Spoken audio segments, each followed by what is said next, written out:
So no surprises, the Fed left rates unchanged. But James, the real change was in the language. Yeah, that's exactly right.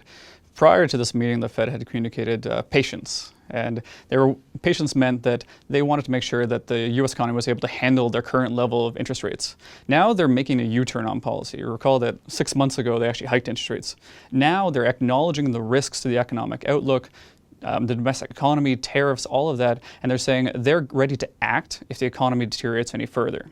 And so what's happened in the last 6 months that has caused everyone to change their outlook? Well, so part of it's the overall domestic economy. Employment hasn't blown anyone's socks off. Inflation's been a little bit weaker than everyone was expecting.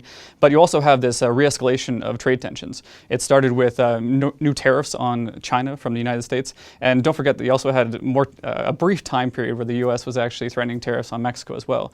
So the change is that even if you get an agreement on tariffs at the upcoming G20 summit coming up in a few weeks, you actually might have tariff threats and tariff tensions lingering even further. And so you mentioned tariffs and trade tensions.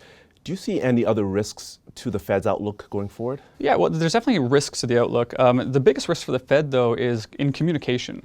You know, they're talking about cutting interest rates. We have 8 members of the FOMC that are now forecasting interest rate cuts by 2019. They want to make sure that if they do cut interest rates, it's because the domestic economy warrants it and not because of political pressures. And so what are some of the key U.S. economic indicators that you're following going forward? Yeah, so what we want to do is be able to confirm that the U.S. economy is going to keep expanding. That's GDP growth, how that's going to be coming through. We're looking at about 2% GDP growth, and the biggest driver of GDP is the U.S. consumer. How is the U.S. consumer doing?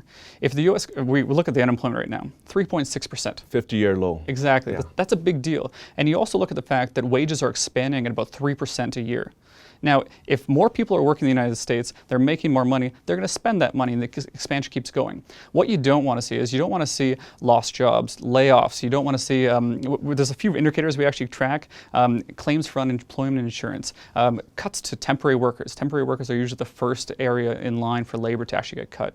So if you start seeing these change, start seeing threats to the labor market, that's when you change your view. So we want to make sure that's going to continue going at a positive rate. James, thank you very much for your time. Thank you.